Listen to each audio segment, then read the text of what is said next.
Introducing Big Border Taco at just 99 cents. We added more beef, more cheese, tons more crunch. In fact, the Big Border Taco is so big, we had to beef up our trucks. There's nothing ordinary about it, Taco Bell. This is about the virtual office, about breaking the chains, stretching the boundaries, and making the world your workplace, about taking your business everywhere and anywhere, about paging, laptops, cell phones, the internet, and conferencing. And it's not conversation or speculation. This is about how one company can give you the help, hardware, and software to make your virtual office a reality. This is about how far you can go once you know how. Network MCI, that's how. Imagine hearing the call of the road, not the road itself. Imagine having the world at your fingertips. Imagine yourself worrying less and enjoying more. Imagine an automobile so precisely engineered it feels as if it were formed from a single piece of steel.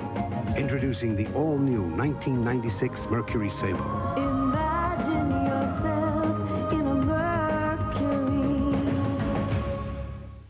Everyone's picking him to win the West in '96. But Piazza, Karros, and Mondesi know they'll have to put up numbers all year long if they want to play in October. The Dodgers battle the Marlins at 8, the Sunday game of the week, tonight on ESPN. Polaroid presents the NFL Draft Snapshot. Last night, Rocket Ismail decided to lift off and land as a member of the Toronto Argonauts of the Canadian Football League. He has signed a 4-year contract which could be worth, with incentives, up to $26.2 million. The Rocket lasted 2 years in the CFL, was MVP of the championship game, the Grey Cup. But the Heisman runner-up has been a disappointment in his 3 years as a Raider. His NFL averages 29 catches, 452 yards, and 3 touchdowns per season.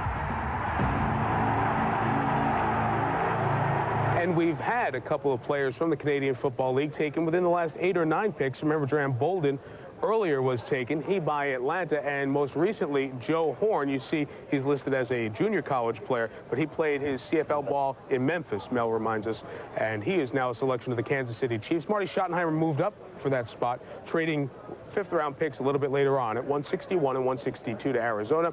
And you see, Big Ten fans, Mercury Hayes from Michigan goes to the New Orleans Saints.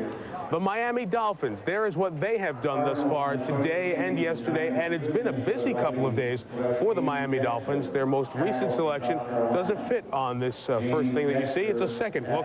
Jarris McPhail, the running back out of East Carolina. So that's 3 running backs for the Dolphins in the span of their last 4 or 5 picks. And you would wonder, is that sending a message about the running game in Miami where they still thirst for that consistent 1,000-yard rushing? Let's bring in Chris Mortensen at Dolphin headquarters. Mort?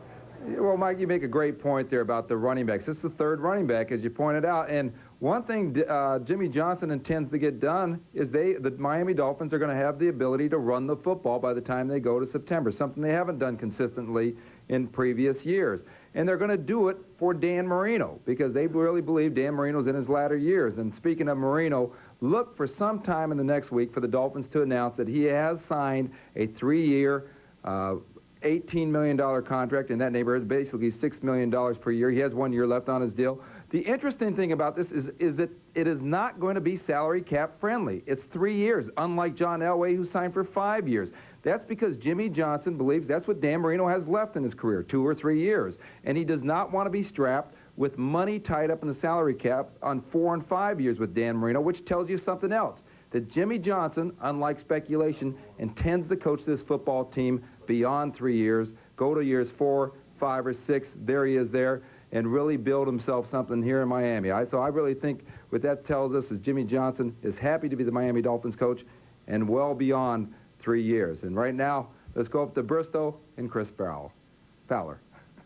Thanks, Mort. On the other end of the spectrum from Dan Marino, obviously a superstar, guys who are still out there waiting to be selected if they're going to go, Mike Gottfried, in the final 115 picks or so in the NFL draft. One guy you saw in Hawaii and liked. Well, there's a couple guys, but there's still time. But Jeff Gooch is an outside linebacker, safety-type player from Austin Peay that played for Roy Gregory that has a lot of things going for him. He can run, first of all. He's a 4'5" guy that's 212 pounds, 5'11". You see him in the game here. Good coverage, good break on the ball as a strong safety. Now, he played linebacker for Austin Peay also, but special teams is where he is a good player also. See him come down the field, make an open field tackle. He's a very good open field tackler. And then, Chris, you add another player in there, Jermaine Lewis. He's a running back wide receiver. He played wide receiver for Maryland in a run-and-shoot offense. So everybody thinks he's a run-and-shoot wide receiver, but this guy is quick. I mean, really quick.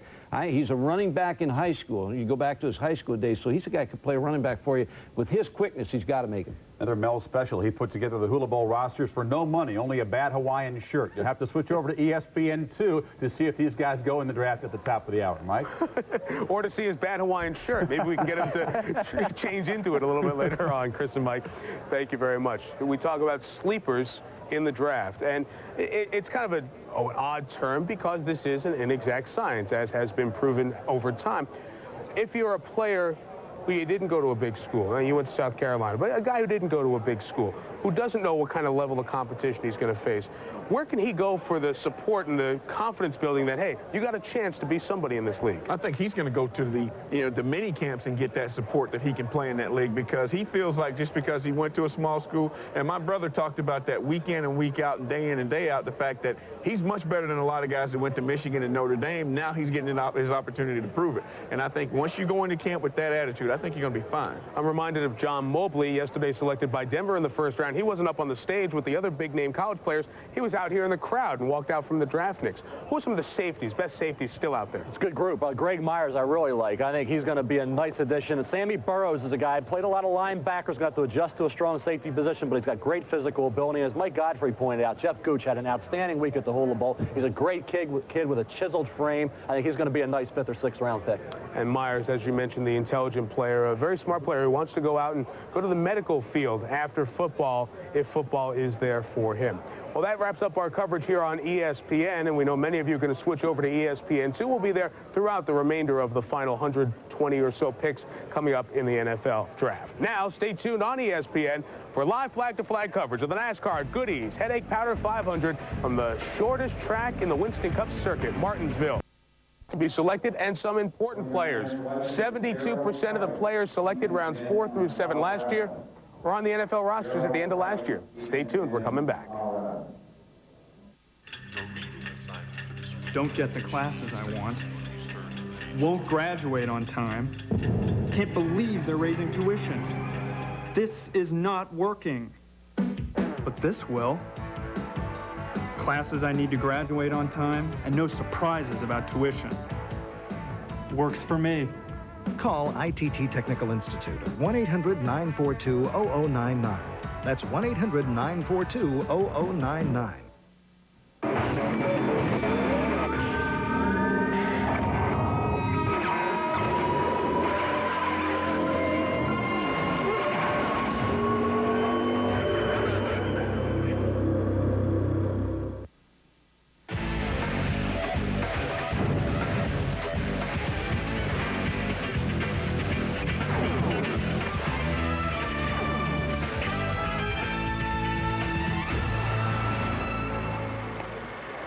How you doing on the Deuce? Welcome to our continuing live exclusive coverage of the National Football League Draft for 1996 with Mel Kiper Jr. and Sterling Sharp, Mike Tirico. Mark Malone also joins us here in New York, as well as Nick Bakay, who will make us laugh through the remainder of this draft. Of course, we have our colleagues at our ESPN studios in Connecticut and our battery of correspondents in touch with the entire National Football League. Let's check in with them, starting with Chris Mortensen in Miami. Well, Jimmy Johnson has had 9 picks to play with today. He's used 4 of them. He has 5 left. He's picking up defensive players, but he's picking up running backs as well to give Dan Marino a little support in that offense. Now let's go on to Chris Myers. Now, the Cowboys feel the complete football players, at least NFL-wise, are no longer around, so they're looking at players with specific characteristics that they think they can build on. 3 draft choices left for Dallas. 2 of those are compensatory picks. We'll keep an eye on things in the war room. They are looking for some depth at fullback. Darrell Johnston, a free agent after this upcoming season. Now let's go to Sal Paolantonio. Chris, Baltimore's been very, very quiet. They did not have a pick in the 4th round. They have 5 picks remaining and a lot of needs.